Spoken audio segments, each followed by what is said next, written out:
It's also a confirmation of what the church has proclaimed for millennia, that we are not made to be alone, but we are made for covenant. Sociologist Dr. Brad Wilcox speaking at this year's Issues Etc. Making the Case conference. So give today's young men and women the truth that they deserve. Pursue marriage, pursue it with intention, and pursue it in your 20s, when the window is widest and the possibilities most open. The road ahead, of course, is not easy, but it leads somewhere worth going, and you, 20-somethings here, were made for this journey. You can watch and listen to Dr. Brad Wilcox making the case for 20-something marriage from the 2026 Making the Case conference. For a $250 gift by Labor Day, we'll send you a link to video and audio recordings of the entire conference. Learn more at issuesetc.org.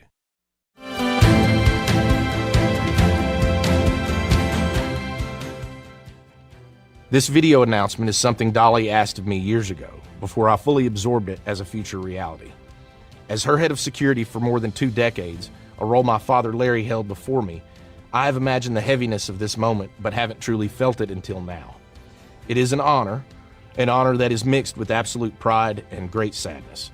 But sadness lies with us, not with Dolly. Dolly has lived in the light and is in the arms of Jesus, surely met by Carl, her parents, and countless others who have watched her and longed for her to meet them in the heavens. That's Brian Seaver, head of security for country music legend Dolly Parton, making the official announcement of her death, mentioning her religious faith. That's something that is, well, not so much found in the regular media coverage. Dolly Parton, superstar whose songs spoke to millions, dies at 80. And the New York Times says, known for her outsized persona, appearance, and talent, she rose from rural poverty to become a top-selling singer-songwriter and entrepreneur. Welcome back to Issues Etc. Joining us to talk about media coverage of the life and death of country music legend Dolly Parton, Terry Mattingly, Senior Fellow on Communications and Culture at St. Constantine College in Houston, Texas. He writes Rational Sheep, a Substack newsletter on faith, family, and mass media. He's author of the National On Religion column for the Andrews McMeel Universal Syndicate, and for 2 decades, he led the GetReligion.org website. Terry, welcome back. Glad to be here, I guess, in this case. Dolly Parton was both very public and very, very private. What do we actually know about her faith? I would argue, let me just tell listeners, and by the way, I'm from East Tennessee, and East Tennessee is my home. And the thing to know about Dolly Parton, more than anything else, is that she was the queen of East Tennessee. She lived in Nashville for a lot of professional reasons and whatever. But when she talked about my people was the mountains of East Tennessee. So I was in an airplane yesterday when she died and didn't get the news for a couple of hours later. That I want to emphasize the mystery of all of this in the sense that she kept a lot of things private, and she was very private about anything she thought would divide her fans.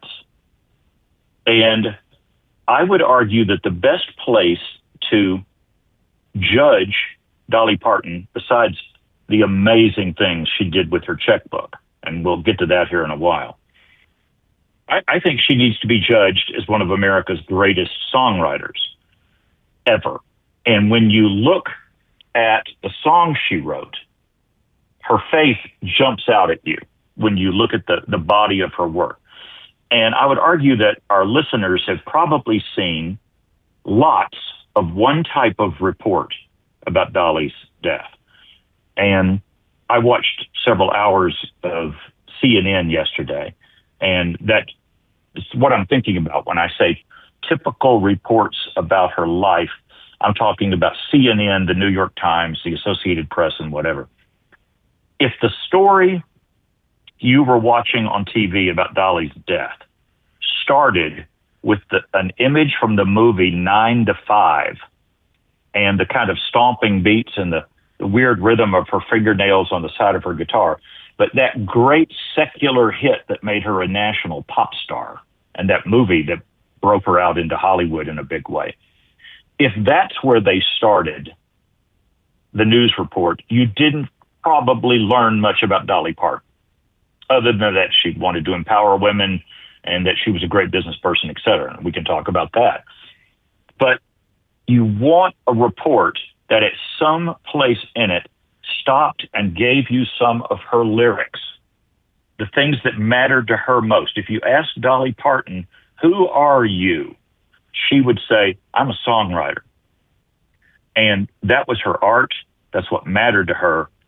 And in her songs, you will find out more about her than any place else. And so quickly, I'm amazed. I'm seeing news reports that talk about one of her two greatest songs, Coat of Many Colors, about her childhood in poverty in a family with 12 kids, one who died soon after birth, in a one-bedroom house cabin on the side of a mountain in East Tennessee.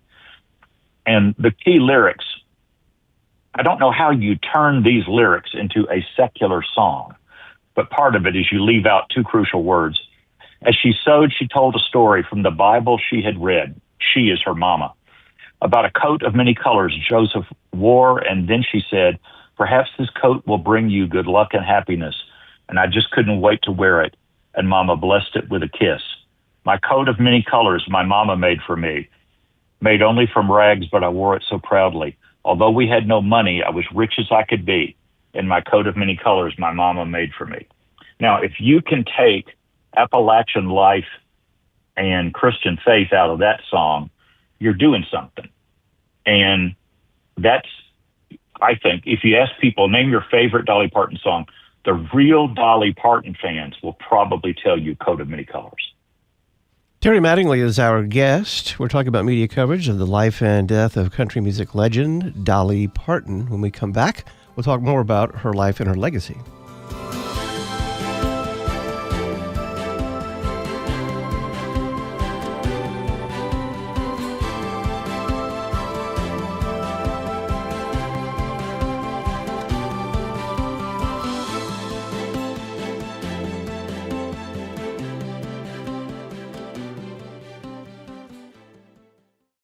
Solid, serious, substantive. You're listening to Issues, Etc. We're going to have to be vigilant on two different fronts. We're going to have to defend the truth about the human person, made in the image and likeness of God, created male and female, created for marriage. We're also going to have to defend our freedom to live according to those truths. Dr. Ryan Anderson, president of the Ethics and Public Policy Center and member of the White House Religious Liberty Commission, speaking at this year's Issues, Etc. Making the Case conference. Over and over again, we're going to see that we have to form the next generation of our students, of our children, our grandchildren to believe the truth, while also defending our freedom to live it out. And then the long game is reforming our civil laws to reflect the truth. You can watch Ryan Anderson's presentation, Making the Case for Social Conservatism, from the 2026 Issues, Etc. Making the Case conference. For a donation of $250 by Labor Day, we'll send you a link to watch an on-demand video stream and download audio recordings. Order online at issuesetc.org.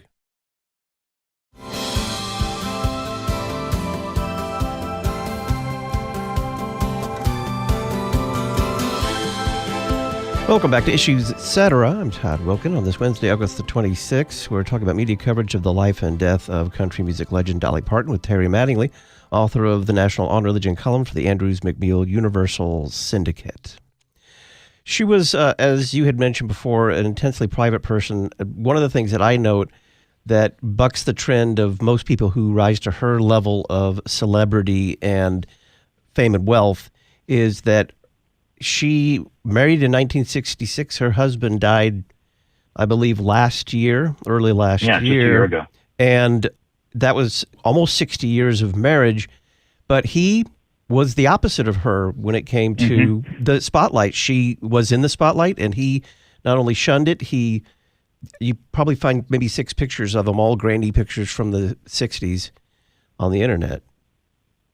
Yeah, and the mystery about that part, that huge chunk of her private life, Carl Dean was his name, and he did die a year ago. if I was going to pick one of my favorite images of Dolly that kind of summed up how complex she was, is on major wedding anniversaries. I know she said they did this on their 50th, on the 50th wedding anniversary. They like to jump in their RV, and I imagine it was a nice RV, but it was still an RV. And she would put on like a big scarf wrapped around her head and big sunglasses, and off they would go into America with nobody knowing where they were going and what they were going to do. It was just the two of them in an RV. And I saw an interview once where she mentioned where sometimes it was fun to roll up at the drive-through of a fast food joint. They hand the hamburgers out, and for Dolly to look over the top of her sunglasses and just say something like, "Thank you," and then drive off. That private side of her, she has very rarely talked about the fact that they wanted children but wasn't able to have children. And then she has openly talked about how her just volcanic sense of ambition and drive in her career. I mean, she says she slept about 3 hours a night, she said, on average. And he was exactly the opposite, a blue-collar carpenter who didn't want to be in the spotlight, didn't want to walk the red carpet. So I think we're going to find out more about that side of her story as it goes by. I've talked to enough people in Nashville. I once did a lengthy interview with the late Naomi Judd. And Judd said one of the biggest problems in Nashville is trying to figure out where you can go to church and be left alone. So I wouldn't be at all surprised if we're going to find out that Dolly had, in effect, kind of a private pastor of some sort. Back to the music thing. Here's a fact that she talked about, and I haven't seen it reported in any of the mainstream stories. And that's the link between Dolly's faith and her art. And let me stress, in her opinion, her art is songwriting. This is a woman who wrote Jolene, or easily one of the 5 most important country songs ever written, Jolene, and I Will Always Love You on the same day, within about an hour of each other. It was on the same cassette tape, which is where she kind of stored her songs away when she created things with her guitar. But Dolly said that she used to wake up in the morning and spend about an hour in prayer and Bible study. And she stressed that this was when her songs came to her. Now, that, to me, when we're talking about one of America's greatest songwriters, I think that's a biographical detail worth including in a story. And I think our listeners would agree. I want our listeners to look in particular at 3 albums. It'll be hard to find, but you can find them on YouTube or other places online. Right at the height of her pop star era, when everybody was saying she's a movie star now, she's a pop star, she's left country, she went in the studio, got herself a hot shot set of bluegrass musicians, of people she loved, and she made a trio of albums that I would like to recommend to our listeners. And the first one is called The Grass is Blue, an obvious reference to bluegrass. The Grass is Blue. The second is called Little Sparrow, which to me is maybe her greatest album. And then the third, Total Dolly, is called Horns and Halos. And let me just read it by the lyrics. The last song on that album where she said, "I'm going to tell you who I am now. You all think I'm a pop star.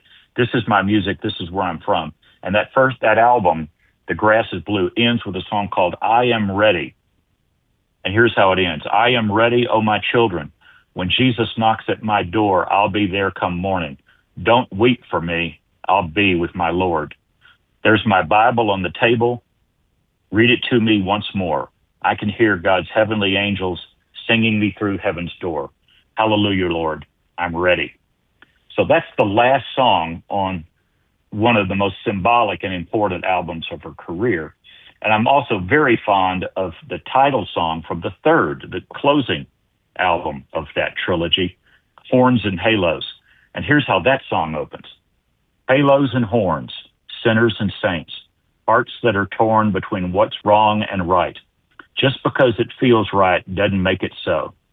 So we struggle through life in horns and halos. Tempted and tried with each step we take. We stumble and slide and make our mistakes. Ask God to forgive us for all of our sins. Then we take off our horns and wear halos again. Now, like I said, I think if people want to know about Dolly, one of the first places you go is her own lyrics. And she wrote about a lot of things, a lot of wild subjects. Yes, she wrote a gay rights anthem sort of thing about telling people to live with dignity. She did a lot of things, but you can't deal with her art, with her music, without seeing her faith soaked in over and over and over again into her lyrics. What did you make of the New York Times coverage? I was extremely disappointed. There's some great coverage at the Free Press, and it was one of the pieces at the Free Press that I thought got the best image for what, if I had been at home, what it would have been felt like walking around in Northeast Tennessee. One of their writers said, and it's a woman, the writer, Hannah, and I forget her second name real quickly, but she said, the death of Dolly Parton is to Southern Appalachia what the death of Queen Elizabeth II was to generations of people in England. And I don't think that's an exaggeration at all. So once again, if you got 9 to 5 Dolly and didn't get Coat of Many Colors Dolly, you're not going to learn much about her faith. And the New York Times piece severely disappointed me. They even did a story about Dolly Parton as kind of the mother figure, grandmother figure for East Tennessee, even though she and Carl did not have children. And that story left her faith out. And the main New York Times obituary did something that I think just sums it all up. Right toward the end of this lengthy obituary, perhaps even more remarkable than the profusion of accolades and awards was Ms. Parton's unstinting generosity of spirit, her commitment born of deep religious convictions and immense heart of seeing the humanity in all people. Deep religious convictions is all they could put in the story to try to sum up her faith. So we didn't even get the word Christian in the story. She sang Southern gospel, and then it ends the story with like 5 paragraphs full of what she meant in terms of gay issues and gay pride, and Miley Cyrus, her goddaughter. And it ended in effect with, she managed to escape the mountains. Now, if you look at what she did in those mountains and how much she loved her people, as she would say, and where Dollywood is, and the fact that Dollywood is not about Dolly Parton, and it's not about Dolly Parton's movies or music or anything. Dollywood is about the culture of the mountains. It's a glorified, idealized version of the culture of the mountains, but it's still about the mountains. Rod Dreher had a great phrase in his piece today when he said, Dolly could have died a billionaire, but she chose not to because she gave at least half of it away. And if you start adding up the figures in the money she gave away, that's not much of an exaggeration, that she may have given away during her lifetime close to $500 million or something crazy. Here's some of my favorite things she did, and this is all mountain culture. In 1988, she went to Sevier County, the county where she grew up, and told everybody in the 7th and 8th grade that to pick a buddy, to pick a friend, and then she had them sign contracts. And if both of them graduated from high school, she would hand both of them $500. But if one of the two buddies fails, the other doesn't get paid either. She kept doing that for years and years. She lowered the dropout rate in Sevier County from 35 to 6, with this program being a large part of it. And she always handed the checks out herself. She offered $500 to every kid in the county who wanted to go to the local college.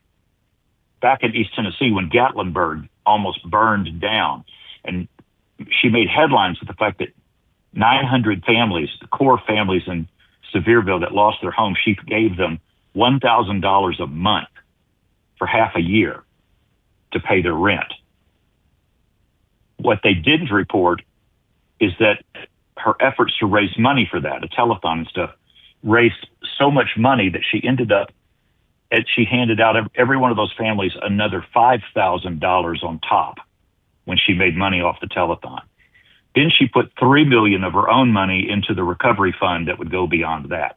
She built her county a hospital. In 2022, she started covering 100% of all tuition, books, and college fees for any employee of Dollywood, all the way down to seasonal and part-time. I could go on, but I think what you're hearing is this is not someone who was so glad to get out of the Smokies that she still didn't care about the region. She poured herself into that region in many, many ways. And Dollywood is just literally the candy tasting cherry on top of the sundae of her own commitment to that region. The New York Times got her wrong. Yeah. But failed to understand the very subject of the story they were writing. How about religion news? Religion News did a better job, and I would say it's written by Adele Banks, who's been covering gospel music for them. So she got a lot of gospel music in there as well, and then got a lot of the secular side as well. And I totally appreciate that as an approach for Religion News Service. I hope newspapers run that story. The problem is they're probably going to run the Associated Press story, which is short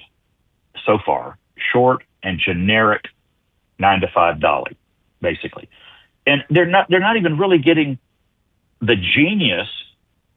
If you want to talk about feminism and women empowerment and all of that stuff, that's important. I know that. You're even missing her main point.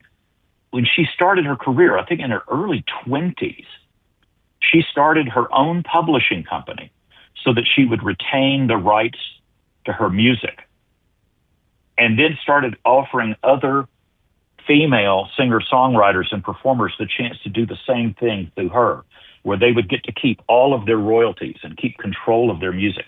She famously refused when Elvis Presley said he wanted to sing I Will Always Love You, long before it went out the roof as a hit song. Later, Elvis, his management said he wanted half the publishing rights if he agreed to sing it. And Dolly told him no, said, thank you very much. I'd be glad to have you sing it, but nope, that song belongs to me. It's one of my children.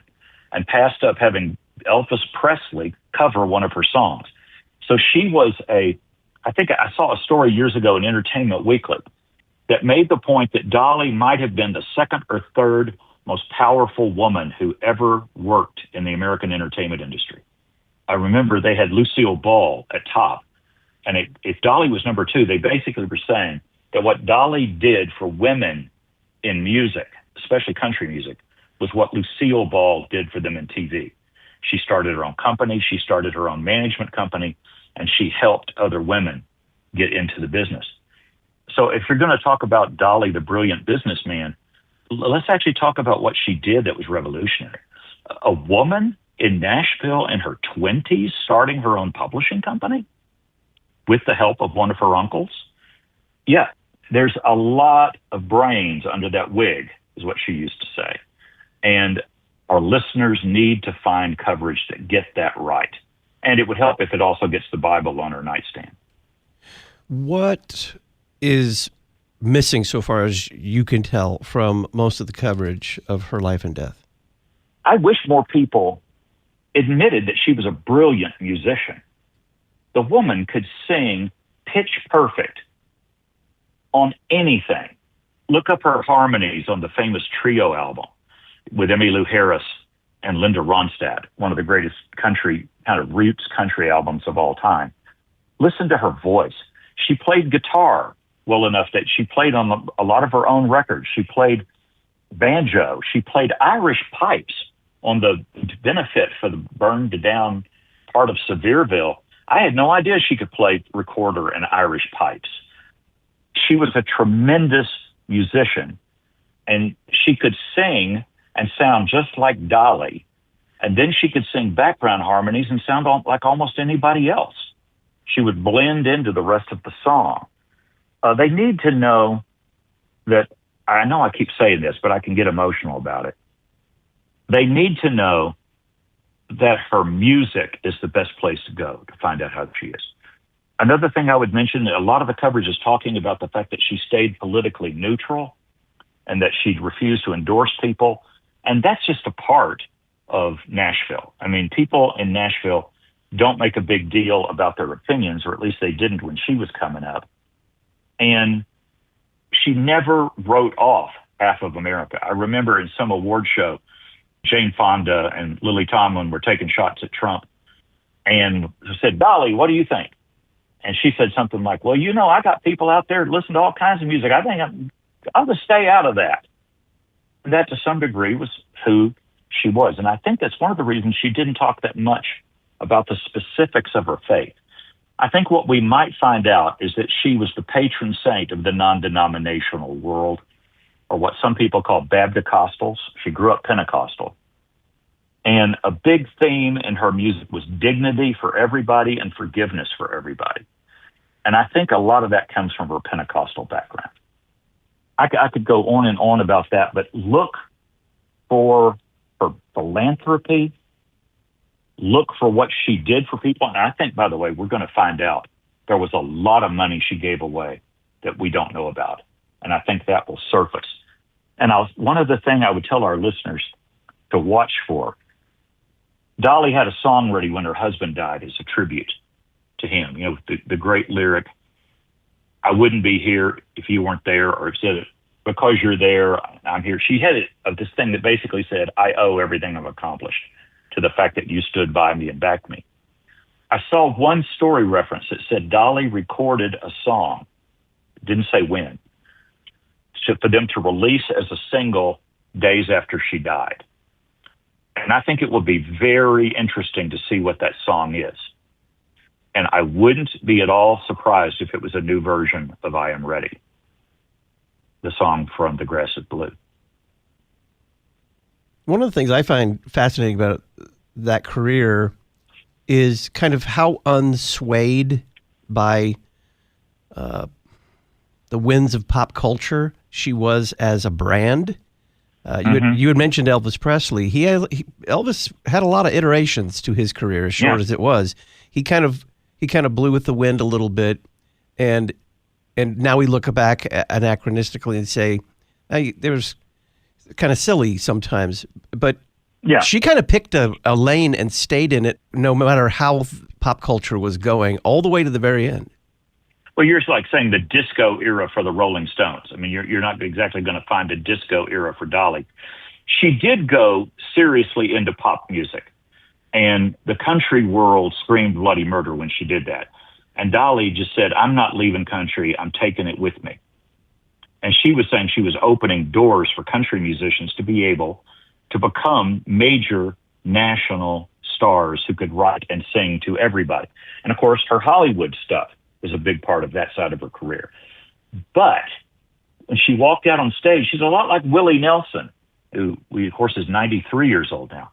In that Willie Nelson walks out on stage and sings from throughout his career, and it all kind of goes together. And Dolly can put 90% of what goes when she performed on stage, about 90% of what she did was stuff country music fans would want to hear. One of the best summaries of Dolly Parton that I've heard was not actually made by someone that I was interviewing talking about Dolly Parton, but I thought of this. I interviewed the late Naomi Judd of the Judd duet with Winona, her daughter. Naomi Judd, I was interviewing her after her autobiography came out, and she said, the thing you got to understand about country music is the country music audience wants to hear you sing about Saturday night and then sing about Sunday morning in the same show. And you have to mean it both times. And to me, that's a nice summary of Dolly as well. She could sing about Saturday night and her own struggles on Saturday night and whatever else, and she could turn right back around and sing, I'm ready to go to heaven, I love my Lord, entire songs about the Bible and Bible stories and whatever. She could sing about Saturday night and she could sing about Sunday morning, and she meant it both times. And that's what you're looking for in the coverage. And I'm sad to say I haven't found a story yet that really nails both half of that equation. So, Terry, you've mentioned that you're a Tennessean. Dolly Parton is popular worldwide, obviously a household name worldwide. Yeah. What did she especially mean to Tennesseans? She was someone who never forgot where she came from. And if something bad happened in East Tennessee, people would say, well, I wonder what Dolly's going to do. And they knew she was going to do something. When she put that telethon she did after the wildfires, I think that was in 2015, maybe 2016, the town of Sevierville almost burned down. Dolly staged a telethon. Now, if you watched some fundraising telethon, you know they could be pretty glitzy things. Dolly staged her own telethon, and I wondered, what's it going to look like? Well, she found a local TV station. They loaned her a studio, and she put a stage up there, and she put a piano, and I think she had put like 3 microphones, and that was it. And when Dolly starts calling Nashville, most of Nashville is going to show up. So that was a chance to see the biggest stars in country music standing at one microphone with a guitar singing their music. And that's what Dolly wanted people to hear. That's what we could do. There was a gospel quartet that sang in that telethon. And I went, man, the piano player looks really careful. We're just talking stuff straight out of a hymnal.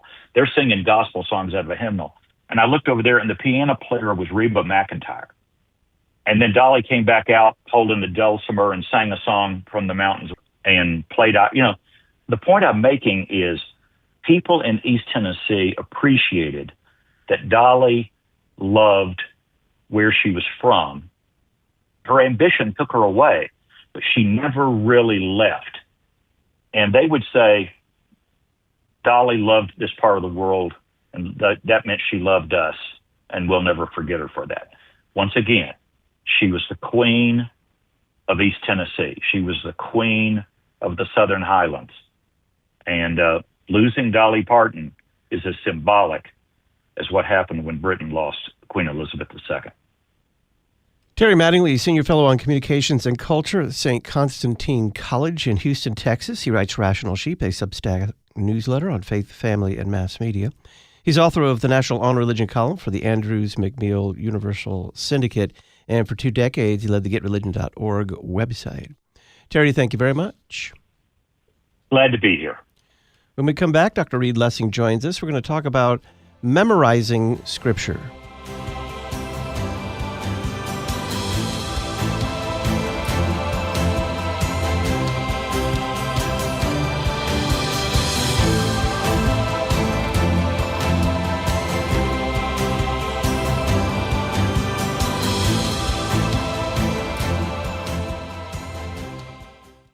The church's music from the 2nd century. Shepherd of tender youth, guiding in love and truth. The 6th century.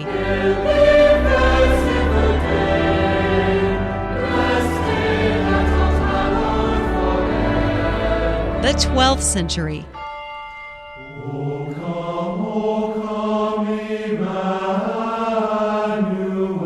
The 16th century.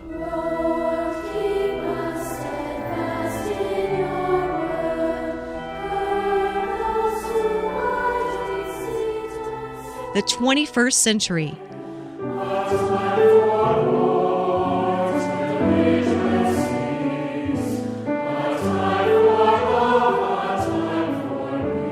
The best of the church's music from the past 2,000 years. LutheranPublicRadio.org. Listen to what you want, when you want. You're listening to Issues, Etc. Thank you. Thank you. Thank you for your service. Our church loves and is grateful for those that serve our country. Operation Barnabas, part of Ministry to the Armed Forces, equips you to reach out to veterans in your community to bring Christ to those that served. Call Ministry to the Armed Forces at 314-996-1337 or email lcmschaps@lcms.org. Thank you for your service. Thank you. God bless our military. What's the difference between guilt and shame? And where can we find freedom from our shame? The Issues, Etc. book of the month for August is From Shame to Glory, Surprising Remedy for Injustice and Failure. It's written by regular guest Dr. John Kleinig. From Shame to Glory is published by Concordia Publishing House. Their phone number 1-800-325-3040, or browse before you buy at issuesetc.org. From Shame to Glory, Surprising Remedy for Injustice and Failure, The Issues Etc. Book of the Month.